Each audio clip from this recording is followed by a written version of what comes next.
This is Heidi Estrin from the Book of Life podcast, and before we start today's episode, I want to let you know that I'm about to celebrate my 10th year of podcasting. To mark the occasion, the Book of Life is joining Patreon.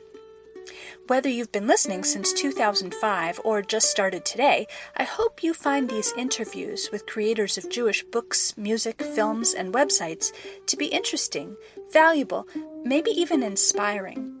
And I hope you'll be moved to respond by becoming a Book of Life patron at patreon.com/bookoflife.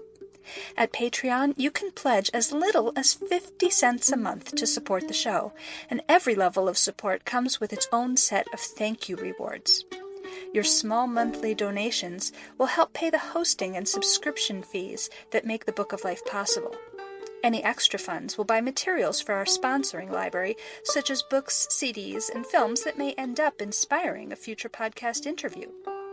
The Feldman Children's Library at Congregation B'nai Israel of Boca Raton, Florida, has always supported my podcasting efforts, and I'd like to return the favor by bringing in some funding to support the library. Please think about it and check out the rewards packages at patreon.com/bookoflife.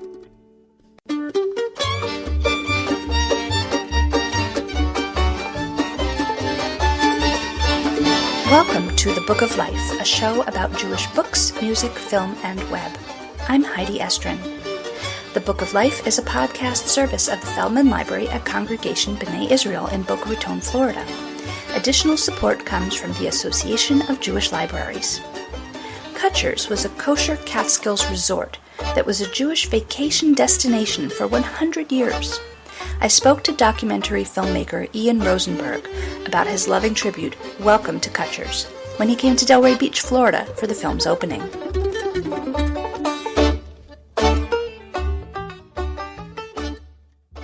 Ian Rosenberg, thank you for meeting with me. Thank you. We're here to talk about your film, Welcome to Kutsher's. And first of all, I wanted to ask you, what inspired you to do a documentary about Kutsher's? Well, this is a film that was created by me and my wife, Carolyn Lasko. We've both done documentaries separately and now together. And in 2002, we went up to Kutsher's for the first time. We were both from the Midwest and hadn't grown up with a Catskills tradition. Carolyn asked me, would you like to go to the Catskills this weekend and stay at this resort? And I said, yes, but we don't live in 1960, so is that really possible? And she said, yes, there's a resort, it's still open, let's try it. We went, and we had such a fantastic time. We thought we were maybe going to just sort of enjoy it ironically, but it felt so special to be there, and the people were so amazing. Many of the people who are in our film, Celia Duffy, the ice skating instructor who taught me how to ice skate, and Joe Hing Lo, who's an art instructor who I took a still life class with, and Justine Rosenberg, who Carolyn took a makeup class with. We wanted to not only capture the living resort, but all of the great stories of the individuals who were there. And it felt pretty magical that we could do a piece about the Catskills, not to talk about the history and have it be retrospective, but actually capture a glimpse of this world before it disappeared. Because even in 2000s, it felt like the end was near. And so we began in 2007.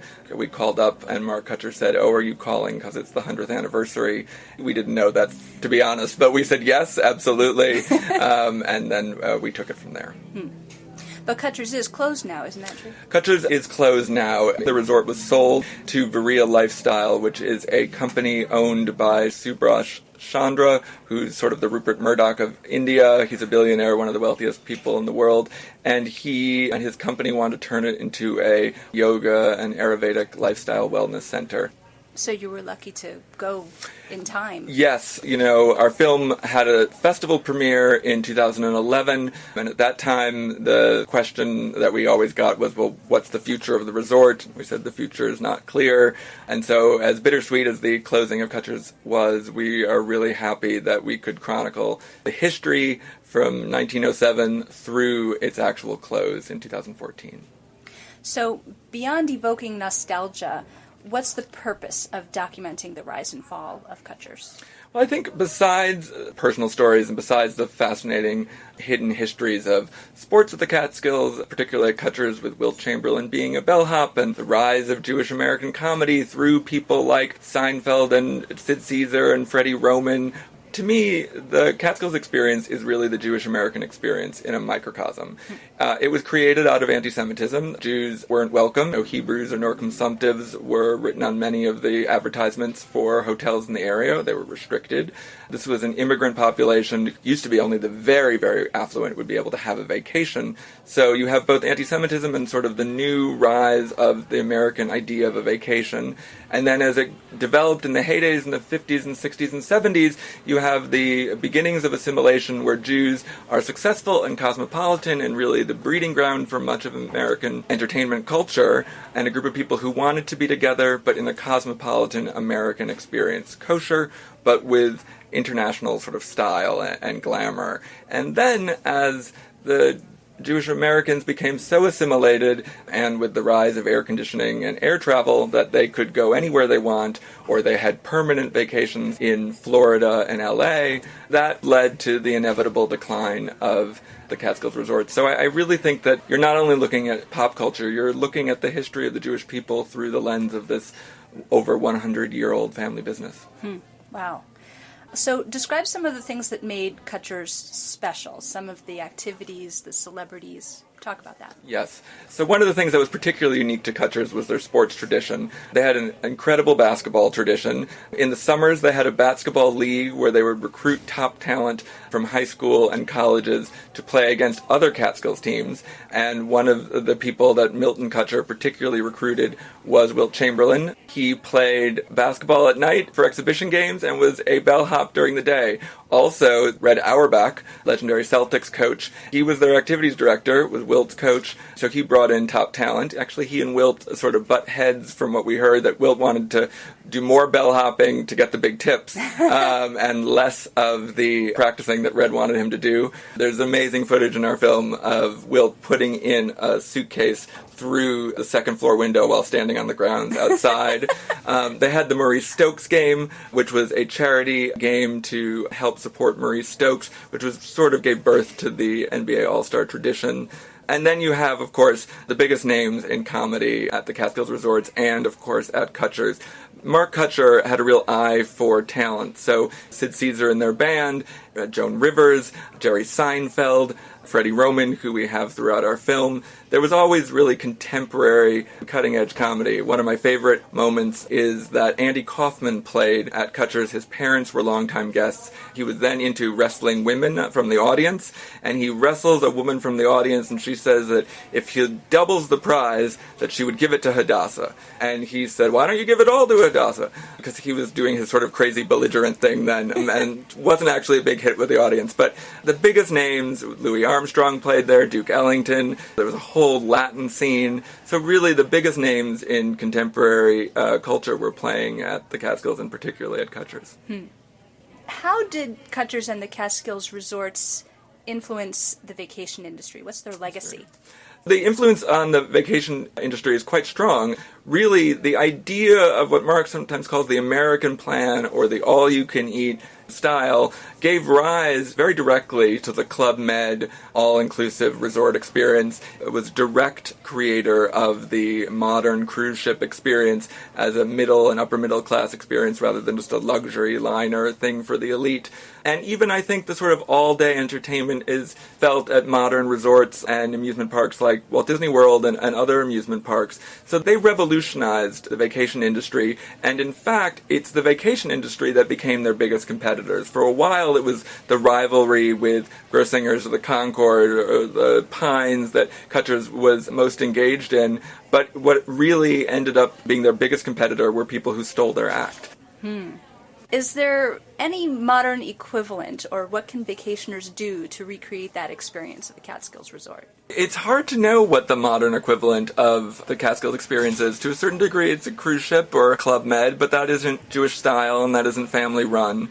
I think the Catskills experience were a uniquely 20th century phenomenon, both in the way they reflected the Jewish American experience and into sort of the practicalities of what it meant to vacation during that time. I would say that the best way to relive that experience is to get our DVD and to see our film. And that was a lot of what we were trying to do, not only document it for historical purposes, but to really let people have a way of triggering their own memories of that experience and telling their children or their grandchildren and showing them this is what I meant when I talked about those good old days.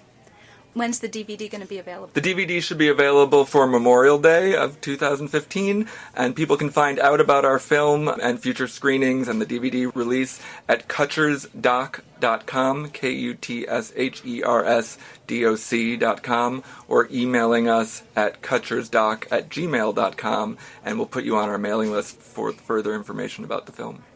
Good.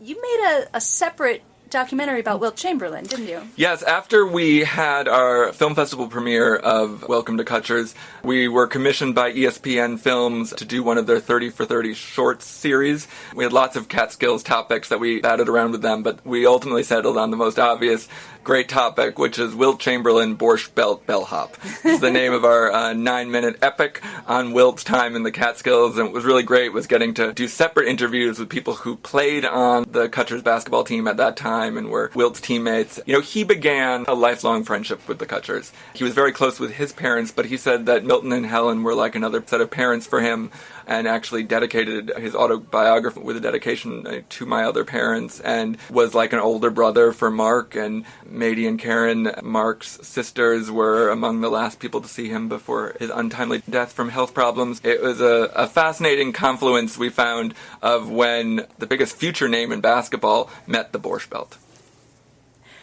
What's your next film project? What I think we're uniquely interested in is sort of cultures that are in a microcosm. Carolyn did a documentary called Ashtanga New York, is about a yoga community and a guru who comes from India to New York around September 2001, and what the tragedy meant for this yoga community. I have a documentary that I produced called The World's Best Prom, which is about a prom celebration in the Midwest that's like no other. So I think we need to find another community that's like worlds colliding in a unique microcosm. So we have some ideas, but that's what we're on the lookout for. Cool. Is there anything I haven't asked you that you would like to talk about? I think the one thing that I would like to talk about just briefly is about the generosity of the Kutsher family. Mark and Carla, his wife, and Helen, his mother, the second-generation owner, were so generous in letting us tell their story, and it's a uniquely personal story, and we could only tell one version of it, but they gave us total access and no restrictions on what we were going to say or what we were going to show, and that was an incredible gift that we're so appreciative of. Mark has a memoir in progress that we can't wait to read and hope to be able to celebrate in the near future, and just finally that it was a real honor and privilege for us to get to meet and interview and know a little bit Helen Kutsher, who many people call the First Lady of the Catskills. She was just such a truly generous and warm person that you can see how she made Kutsher such a success. This little anecdote I sometimes tell is that when she came to our Lincoln Center premiere, when she was frail but still in good health, and it was a cold January night, and the first thing she said to us as everyone was sort of jostling to try and say hello to her and sort of genuflect before her, the first thing she said to us when we greeted her was, "Are you cold? Can I get you something?" Because Carolyn was wearing a short dress, and so, she could not stop being a caring hostess even when she was being celebrated as the guest of honor. She's a remarkable woman, and we're very glad to have met her and be able to capture a small piece of her wit and stories. That's great. I like that story. Thanks. Well, Ian, thank you so much for speaking with us. It was my great pleasure. I had a fun time.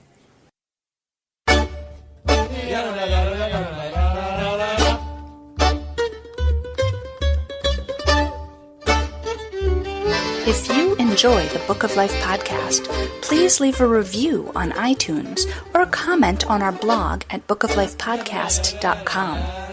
You can also like our page at facebook.com/bookoflifepodcast, follow us at twitter.com/bookoflifepod, email us at bookoflifepodcast@gmail.com, or leave us a voicemail at 561-206-2473. The Book of Life is a podcast service of the Feldman Library at Congregation B'nai Israel in Boca Raton, Florida, at cbiboca.org, and is supported in part by the Association of Jewish Libraries at jewishlibraries.org. Our background music is provided by the Freilach Makers Klezmer String Band. Thanks for listening, and happy reading.